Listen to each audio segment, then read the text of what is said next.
The gathering stormed the hegemony trade station, orbited between three suns, a marvel of engineering that had taken 5 species working together over 2 centuries to complete.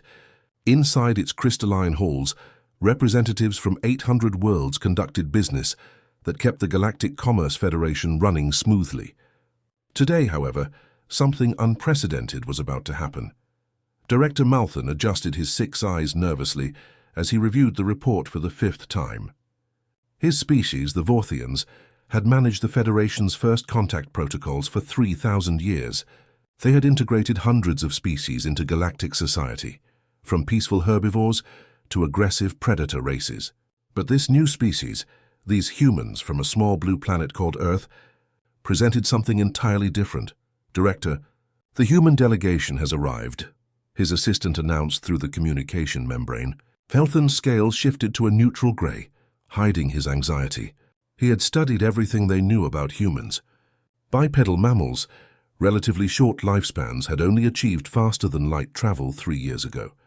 They should have been easy to categorize, easy to integrate, but something in their biological scans had made every xenobiologist in the Federation nervous. The doors to the meeting chamber opened with a soft hiss. 3 humans walked in, wearing simple black uniforms with a blue and green symbol Malthan recognized as their planet. The one in front, a female with dark skin and silver hair, moved with a strange grace that made Malthan's threat assessment glands tingle.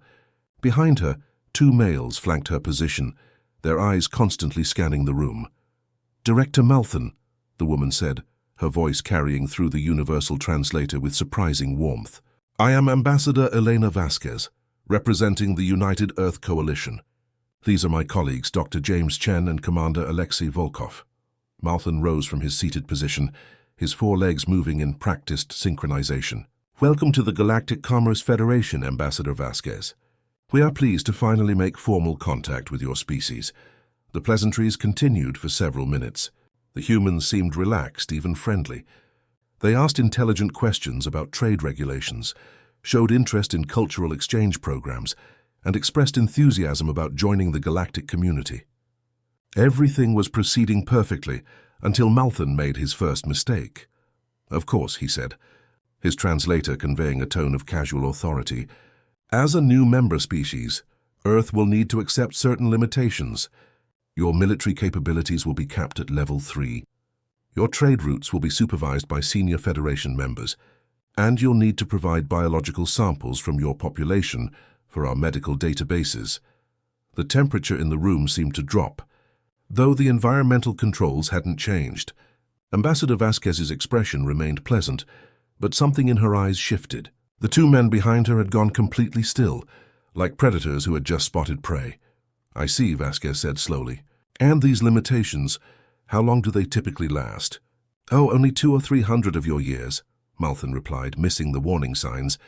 "It's standard procedure for primitive species joining the Federation. You understand, we need to ensure you're properly civilized before granting full membership."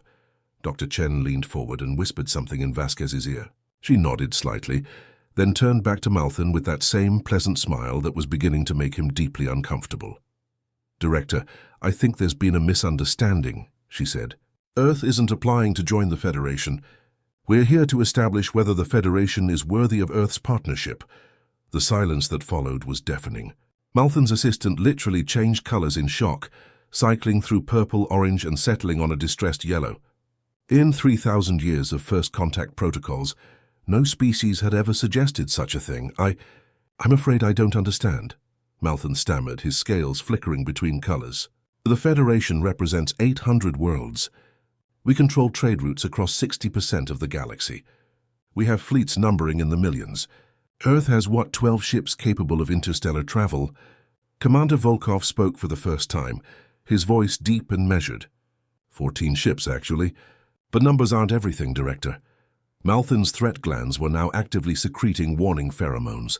Something about these humans was fundamentally wrong. Not evil exactly, but wrong in the way that a calm ocean is wrong just before a tsunami. "Perhaps we should discuss this further," Vasquez suggested. "I'd like to understand your Federation better. Tell me, what happens to species that refuse to join?" Malthan straightened, trying to regain his authority. No species refuses to join. Those who try to remain independent find themselves isolated, unable to trade, unable to travel through Federation space. Their economies collapse within decades. Eventually, they either join or face extinction. Extinction? Dr. Chen asked, his tone academic curious.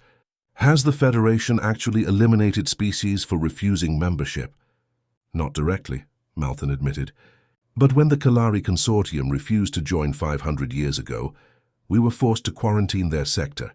Pirates, diseases, resource shortages. Within 50 years, their civilization had collapsed. The survivors begged to join the Federation. The three humans exchanged glances. Something passed between them. Some form of communication Malthan couldn't interpret. When Vasquez spoke again, her voice had changed. The warmth was gone, replaced by something that made every survival instinct in Malthan's body scream warnings. Director, Earth has a saying, those who would trade freedom for security deserve neither. We've come to inform you that Earth will remain independent. We are willing to establish peaceful trade with individual Federation members, but we will not submit to your authority. Malthan's 6 eyes blinked in sequence, a sign of extreme distress. Ambassador, you don't seem to understand the position you're in. Earth cannot survive alone. Your technology is primitive, your population is small, your resources are limited. Our resources, Vasquez said softly, are more extensive than you realize. Director, are you familiar with the concept of extremophiles? The change of subject confused Malthan. Organisms that survive in extreme conditions? Yes, we have catalogued millions of such species across the galaxy. Dr. Chen pulled out a small device and activated a holographic display. Earth is unique, Director. Our planet has experienced 5 major extinction events.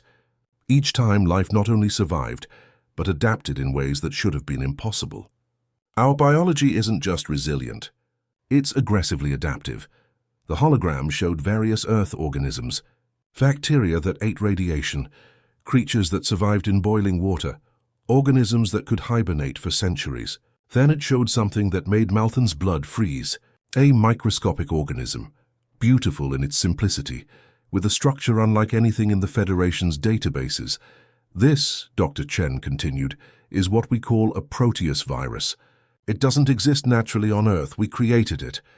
It can rewrite its own genetic code in real time, adapting to any biological system it encounters. It's completely harmless to humans, we've made sure of that. But to other species, he didn't need to finish. The implications were clear. Humanity hadn't just developed biological weapons, they had developed the ultimate biological weapon, one that could potentially adapt to and eliminate any non-human species it encountered. You're threatening us, Malthan said, his voice barely a whisper. No, Vasquez replied firmly. We're explaining why threatening us would be unwise. Earth wants peace, Director. We want to explore, to learn, to grow, but we will not be subjugated. We will not be controlled, and we will not allow our freedom to be taken from us. Commander Volkov stood, his movement smooth and controlled. You have a choice, Director. Accept Earth as an independent partner, or try to force us into submission. But before you choose, consider this. Humanity survived on a death world. We evolved alongside diseases that would exterminate most galactic species in hours. We split the atom when we barely had computers. We reached our moon using technology you would consider ancient. Imagine what we could do if we felt threatened. The Federation Council met in emergency session that night. Malthan presented his report with shaking appendages. The humans had been polite, even friendly. They hadn't made any overt threats. But the message was clear. Earth would not join the Federation, and any attempt to force them would result in consequences the Federation might not survive. This is intolerable, roared Consul Zephax of the Dominion worlds. One primitive planet cannot dictate terms to the entire Federation. We should send a fleet immediately and show them their place. And if they release their biological weapons, ask the representative from the Ethereal Collective. What if they've already seeded our worlds with dormant viruses? We know nothing about their true capabilities. The debate raged for hours. Some called for immediate military action. Others urged caution. A few suggested trying to negotiate with the humans. But in the end, pride won over wisdom.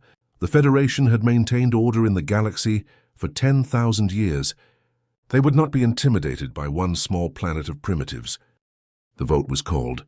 By a margin of 546 to 254, the Galactic Commerce Federation voted to issue an ultimatum to Earth.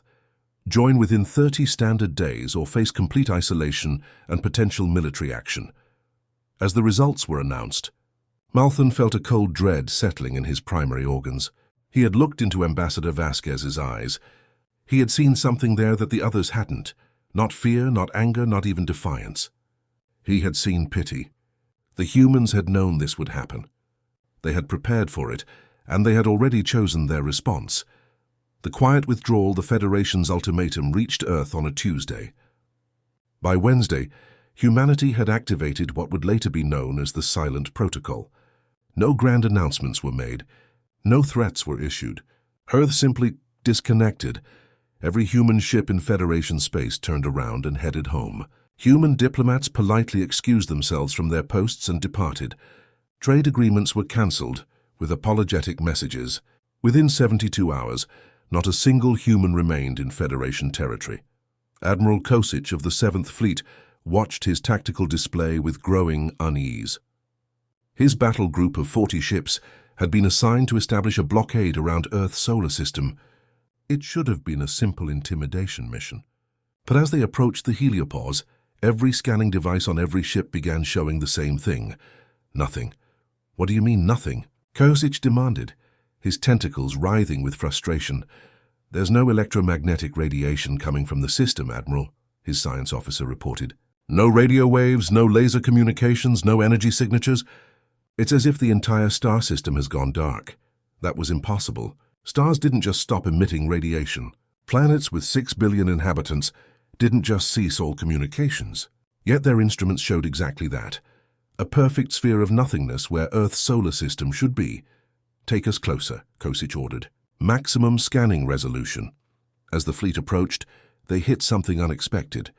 Not a shield or barrier in any conventional sense, but a zone where space itself seemed different.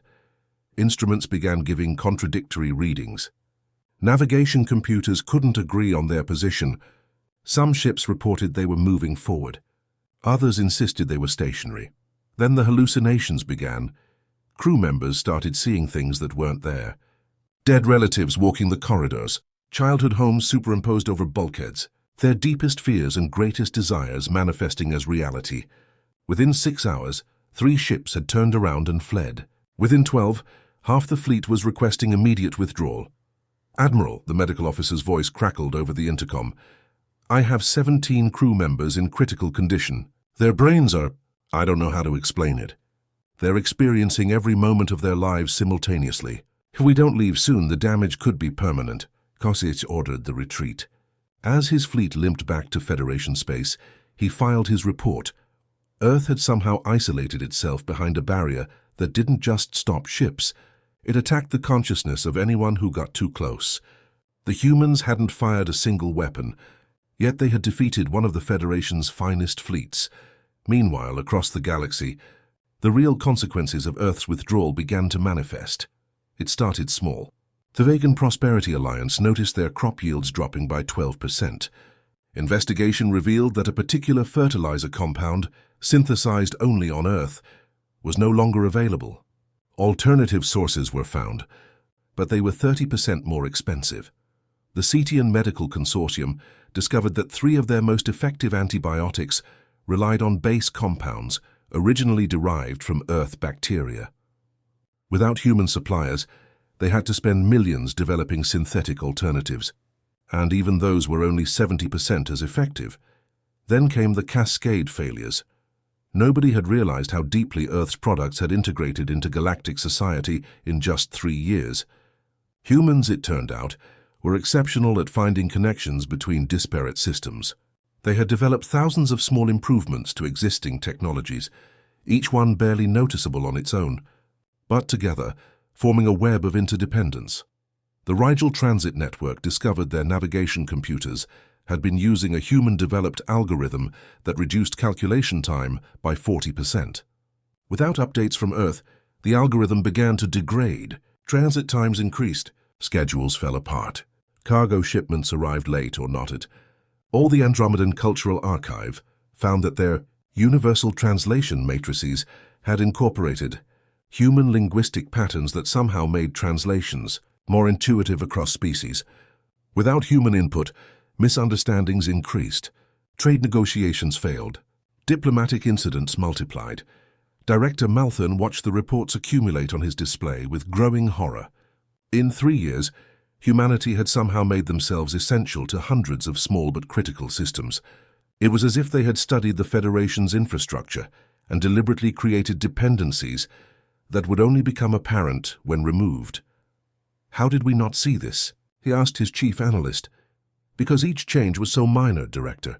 No single improvement was significant enough to raise concerns. But together, it's like they wove themselves into our fabric one thread at a time. And now that they've pulled away, the entire weave is coming apart. 3 months after Earth's isolation, the first Federation member formally requested permission to establish independent trade with humanity. The Quellian Collective, a small but prosperous group of trading worlds, argued that their economy couldn't survive without human agricultural innovations. The request was denied. A month later, 7 more members made the same request, all denied. By the 6th month, something unprecedented happened.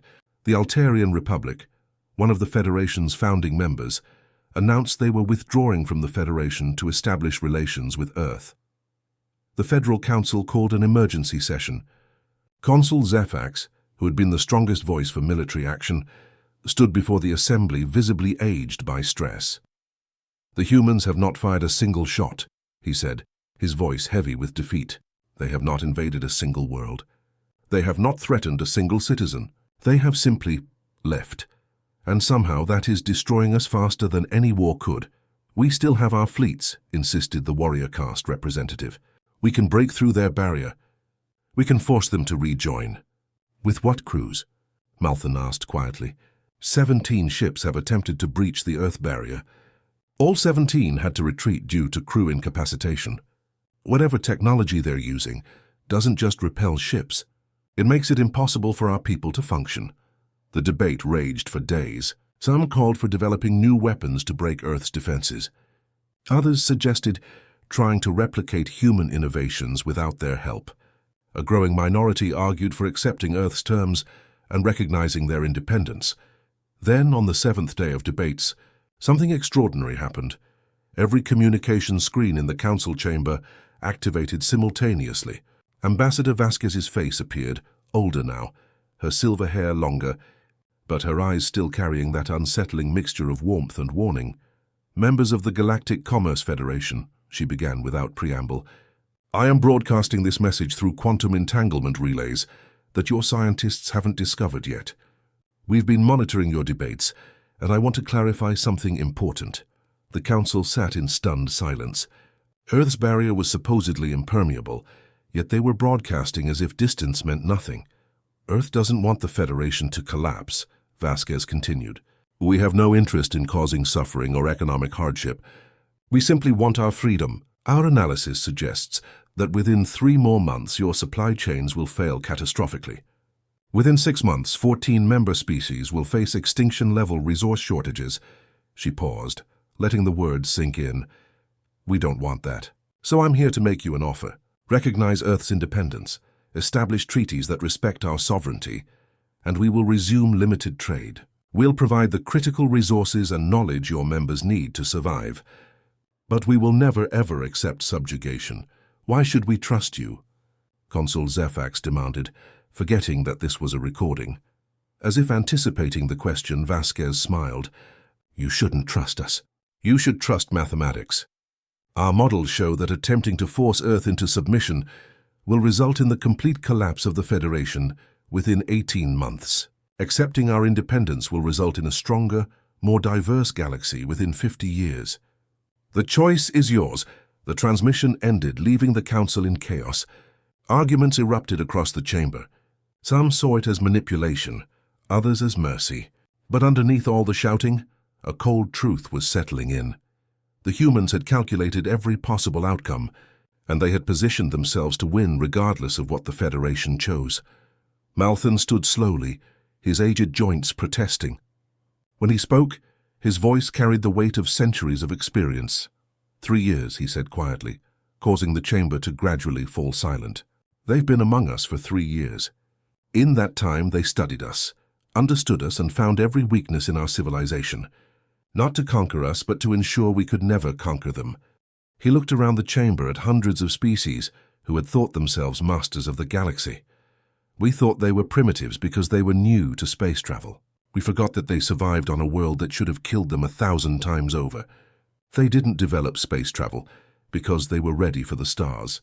They developed it because they had conquered everything their death world could throw at them. His next words would haunt the Federation for generations. The humans didn't withdraw from us. They allowed us to withdraw from them. And now we must decide. Do we accept their terms and prosper, or do we maintain our pride and watch our civilization crumble? The desperate search. The vote was closer than anyone expected. 421 for accepting Earth's terms, 379 for maintaining the ultimatum. But it wasn't enough. Federation law required a 2/3 majority for such fundamental changes. Earth's offer was rejected by a margin of just 33 votes. Within days, the consequences accelerated. The Persean Banking Consortium announced that their quantum encryption systems, which secured 90% of galactic financial transactions, were failing. The patches and updates they had been receiving from a small Earth company had stopped, and without them, security vulnerabilities were multiplying exponentially. Commander Yavik of the Special Operations Division received authorization for a desperate mission: infiltrate Earth's barrier using their most advanced stealth technology and make direct contact. His team of 12 represented the Federation's finest, experts in combat, diplomacy, science, and espionage. Their ship, the Shadow Walker, approached Earth's system from an oblique angle, using a trajectory that should have minimized their exposure to whatever field the humans were using. For the first few hours it seemed to work. They passed through the outer boundary without incident. Then they encountered the second layer. "Commander," his science officer reported, her voice strained. "I'm reading something impossible. Space-time itself is folded here. We're moving forward, but also backward, but also sideways through dimensions that shouldn't exist." Yavik checked his own instruments and immediately wished he hadn't. According to his readings, they were simultaneously approaching Earth and receding from it.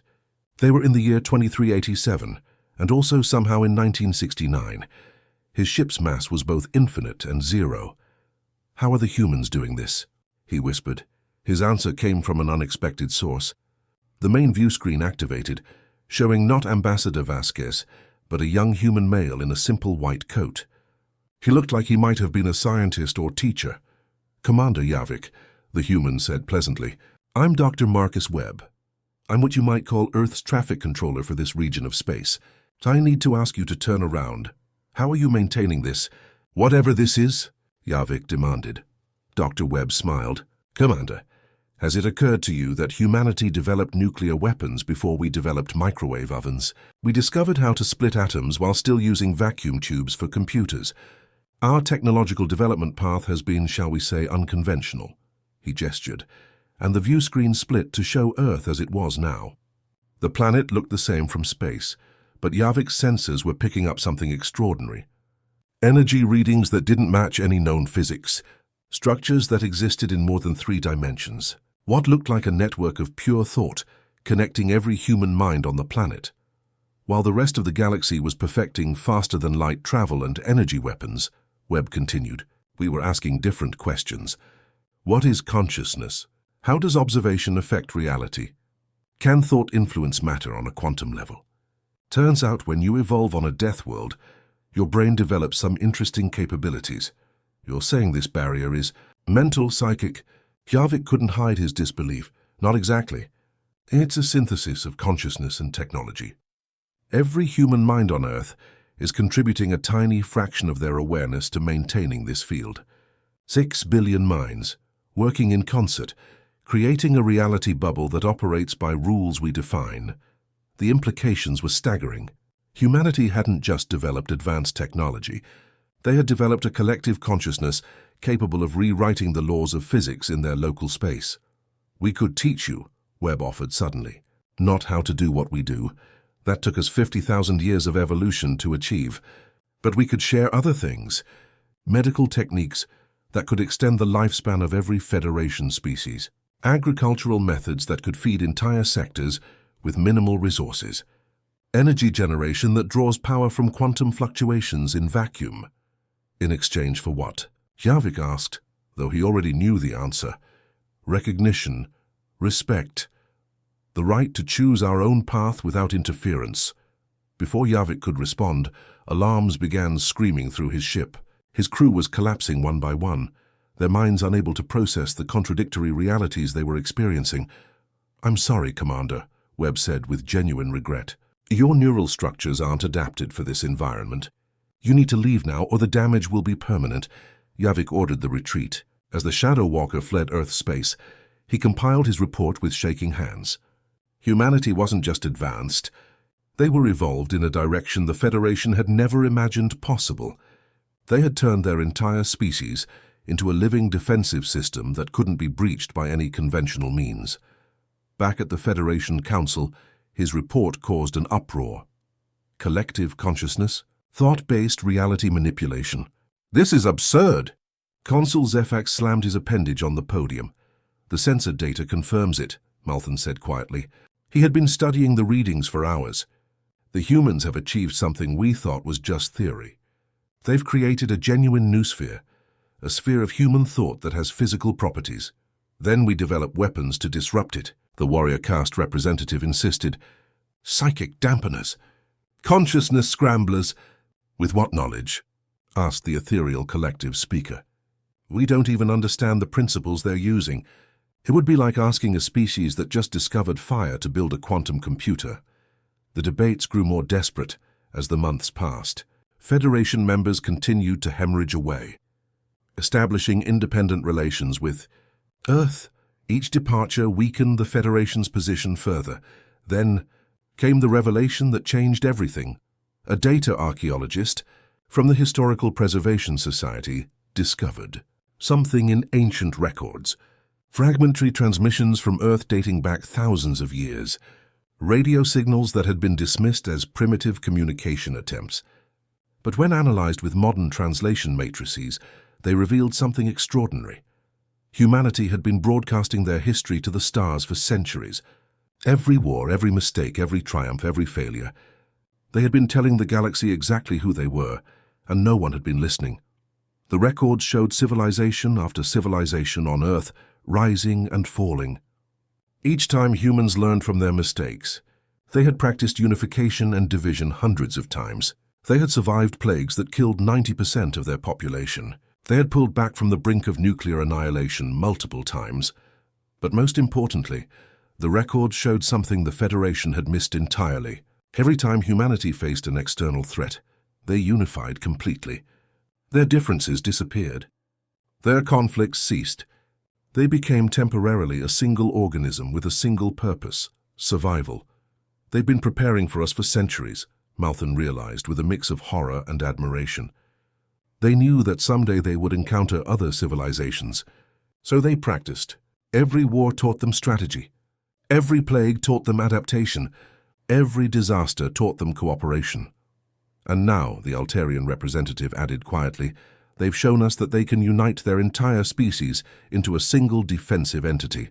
6 billion individuals becoming one collective mind when threatened. The chamber fell silent as the implications sank in. Humanity hadn't developed their barrier technology after the Federation's ultimatum. They had been preparing it for generations, waiting for the moment when they would need to stand against the galaxy. "We cannot defeat them," someone whispered. It might have been Zephax, though he would never admit it later. "No," Malthan agreed. "We cannot. The question now is whether we can survive alongside them." A new voice entered the chamber. Ambassador Vasquez materialized as a hologram in the center of the room, her projection so perfect that many couldn't tell she wasn't physically present. "You can," she said simply. "That's what we've been trying to tell you all along. Humanity doesn't want to destroy the Federation. We want to improve it, but only as equals, not as subjects." "How are you projecting here?" someone demanded. "Our shields." "Your shields block energy and matter," Vasquez explained. "This projection is neither. It's a quantum entanglement of consciousness itself. Another gift we could teach you, if you were willing to learn rather than conquer." She looked around the chamber. making eye contact with each species representative in whatever way their biology allowed. The galaxy is vast and full of wonders. There are threats out there that neither humanity nor the Federation could face alone. But together we could be something extraordinary. Not a hierarchy of conquerors and conquered, but a true alliance of equals. Her image began to fade, but her final words hung in the air. The choice has always been yours. We just made sure you couldn't make the wrong one through force. Sometimes wisdom only comes when all other options are exhausted. The New Order. The breaking point came exactly 1 year after Earth's isolation began. The Meridian Crisis, as historians would later call it, started with something seemingly trivial. A navigation beacon failed in the Meridian sector. Under normal circumstances, it would have been replaced within days. But the beacon's positional algorithms relied on Earth-developed quantum positioning code. Without it, replacement beacons couldn't achieve the necessary precision. Ships began getting lost. Trade routes that had operated for centuries became unreliable. Then the cascade began. Lost ships meant delayed deliveries. Delayed deliveries meant resource shortages. Resource shortages meant colonies couldn't maintain their infrastructure. Failed infrastructure meant more ships getting lost. Within 3 weeks, the entire Meridian sector, home to 40 billion souls across 17 species, was facing complete economic collapse. Federation Admiral Kosich, the same officer who had led the failed blockade of Earth, stood before the Emergency Council with a resignation letter in his hand. "I've spent my entire life believing in the Federation's strength," he said, his tentacles drooping with exhaustion. "But strength without wisdom is just brutality. The humans understood something we didn't. True power isn't about forcing others to submit. It's about making yourself so valuable that others choose to stand with you." He placed his resignation on the podium. "I'm leaving to request asylum on Earth, not because I'm abandoning the Federation, but because I believe the only way to save it is to learn what the humans have to teach." His departure triggered an avalanche. Within hours, dozens of high-ranking officials announced similar intentions. Scientists, artists, philosophers, and even military commanders began requesting passage to Earth. But Earth's barrier remained closed. Then, at the Federation's darkest hour, when food riots had begun on 3 core worlds, and member species were openly discussing military action against each other for resources, every screen in known space activated simultaneously. This time it wasn't just Ambassador Vasquez.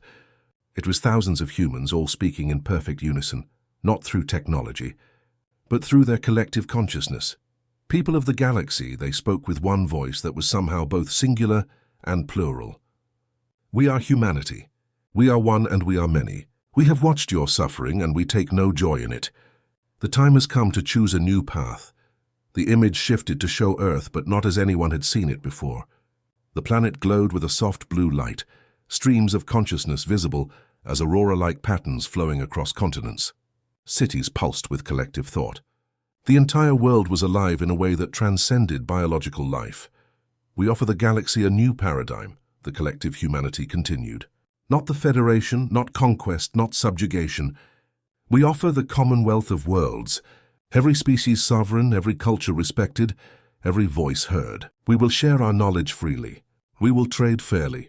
We will defend those who cannot defend themselves. But we will never again allow one species to dominate another." Consul Zefax, his pride finally broken by months of watching his people suffer, asked the only question that mattered. "What are your terms?" "No terms, only principles," humanity replied. "First, no species may force another into servitude.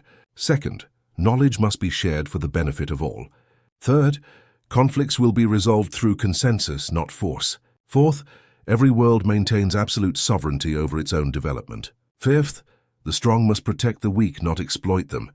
And if someone violates these principles," asked the warrior caste representative.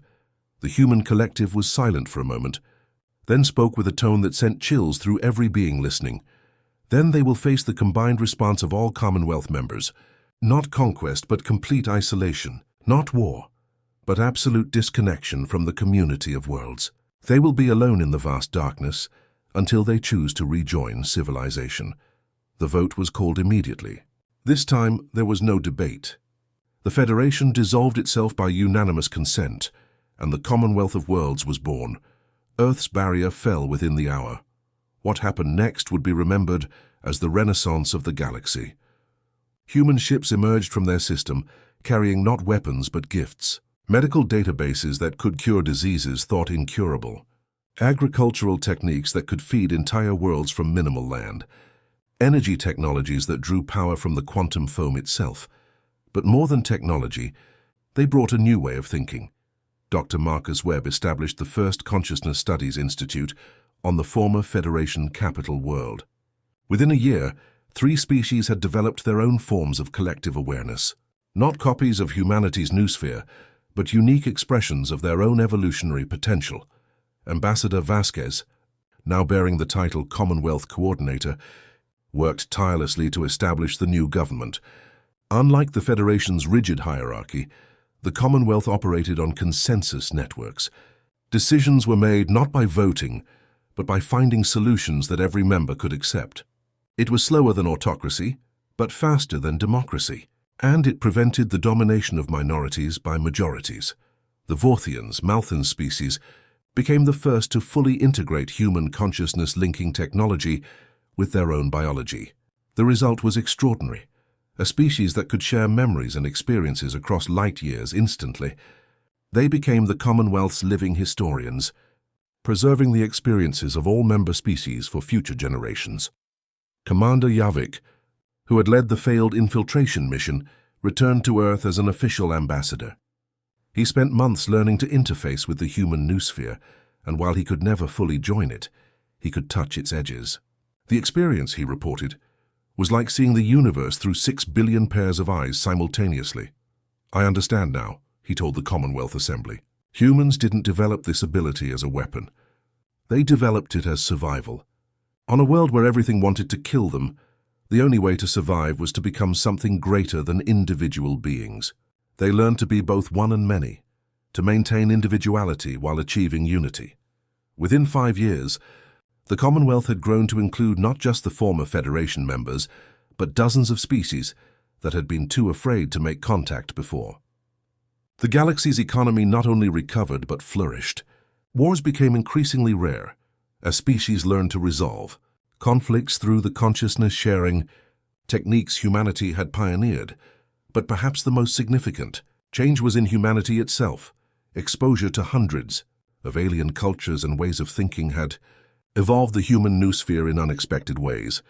Where once they could only link with other humans, they began developing the ability to form temporary connections with other species. Not full integration, but enough to truly understand alien perspectives. General Harrison, Earth's military commander, who had overseen the isolation protocol, stood down his forces and converted Earth's defensive systems into Commonwealth protection networks. In a speech that would be quoted for millennia, he said, "We spent 50,000 years learning to war against everything, nature, disease, each other, and finally the stars themselves. But our greatest victory wasn't in winning those wars. It was in learning when to stop fighting. The galaxy feared human warriors, but they should have feared human teachers more. Because a warrior can only kill your body. A teacher can change your entire civilization." The transformation wasn't without challenges. Some species struggled to adapt to the Commonwealth's principles. The warrior caste found it particularly difficult to abandon their might makes right philosophy. But even they eventually found a place, becoming the Commonwealth's protectors, using their strength to defend rather than conquer. 10 years after Earth's first refusal to join the Federation, Malthan, now ancient even by his species standards, made his final public appearance at the Commonwealth's anniversary celebration. He stood before trillions of beings across thousands of worlds and spoke words that would define the new age. "We thought we were teaching humanity about civilization. Instead, they taught us about evolution. Not the evolution of bodies, but the evolution of consciousness itself. Not the supremacy of one over many, but the harmony of many becoming one while remaining many." He paused, his 6 eyes scanning the vast assembly one last time. "The humans warned us. Do not attack us, for we will defend ourselves in ways you cannot imagine." We thought they meant war. They meant something far more profound. They defended themselves by making us better than we were. They conquered us not through force, but through forcing us to evolve. And for that, The galaxy will be forever grateful. The ceremony concluded with something unprecedented, a moment of shared consciousness. For just an instant, every being in the Commonwealth touched minds, not the full integration that humans achieved, but enough to feel the vast tapestry of life that now connected them all. Hundreds of species, billions of individuals, all unique yet united in purpose. Epilogue, the legend 1,000 years later. The story of Earth's first contact with the galaxy had become legend. Children of 100 species learned about the time when humanity stood alone against the entire Galactic Federation and won not through violence but through wisdom. The Commonwealth had spread to encompass most of the known galaxy. Wars were so rare that they were studied as historical curiosities. The collective consciousness techniques pioneered by humanity had evolved into thousands of variations, each species finding their own path to unity. Earth itself had become a place of pilgrimage. Beings from across the galaxy came to walk the world that had produced humanity, to understand how such a harsh environment had created such remarkable creatures. They found a planet that was still dangerous by galactic standards. Diseases that could kill in hours, weather that could destroy cities, geological instability that regularly reshaped continents, but they also found beauty unlike anywhere else. The diversity of life was staggering. The resilience of the ecosystem was legendary. And the humans themselves, still maintaining their collective consciousness while welcoming visitors with individual warmth, were living proof that struggle could forge wisdom. Ambassador Vasquez had long since passed away, but her consciousness lived on in the human noosphere, her experiences and wisdom available to any human who sought guidance. Her final message, recorded just before her physical death, was required study in every Commonwealth school. We are often asked why humanity chose isolation over war when the Federation threatened us. The answer is simple. We had already fought every war imaginable on Earth. We knew that victory through violence is temporary, but victory through transformation is eternal. We didn't want to destroy the Federation. We wanted to save it from itself. And in doing so, we saved ourselves from becoming what we had fought so hard to leave behind. Conquerors instead of teachers, destroyers instead of builders, isolates instead of community. The Commonwealth's founding principles had been expanded over the centuries, but never fundamentally changed. New species joining the community often struggled with the concept at first. The idea that power should protect rather than exploit, that knowledge should be shared rather than hoarded, that diversity was strength rather than weakness, but always, there were teachers ready to help them understand. Some were human, some were Vorthian. Some were from species that hadn't even achieved space travel when the Commonwealth was founded. All of them carried the same message that humanity had brought to the stars. We are stronger together than alone.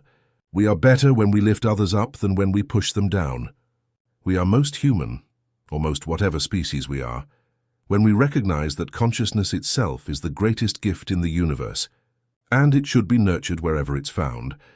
The old Federation's capital station still orbited between its three suns, but now it served a different purpose. It had become the Commonwealth's great library, containing the combined knowledge of every member species. At its heart was a simple plaque, written in every known language. Here ended the age of empire. Here began the age of understanding. Let all who enter remember, the humans were warned, never cross the Galactic Federation. The galaxy was warned, never cross humanity. Both warnings were ignored.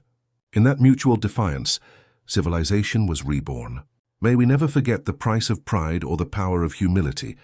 And in the quantum foam that underlies all reality, in the spaces between spaces where consciousness touches the fundamental forces of the universe, the human noosphere continued its eternal watch, not as conquerors or controllers, but as gardeners tending the garden of consciousness that bloomed across the galaxy.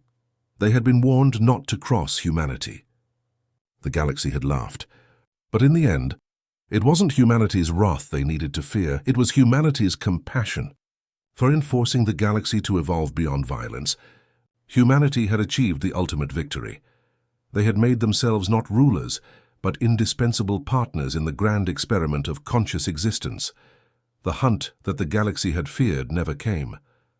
Instead, something far more profound had occurred, a transformation that turned would-be enemies into eternal allies. And in the vast darkness between galaxies, Other civilizations detected the change and began their own journey toward the Commonwealth of Worlds. Drawn not by conquest but by the promise of something better, the humans had won. But more importantly, everyone had won. And that, more than any weapon or shield, was humanity's greatest gift to the stars.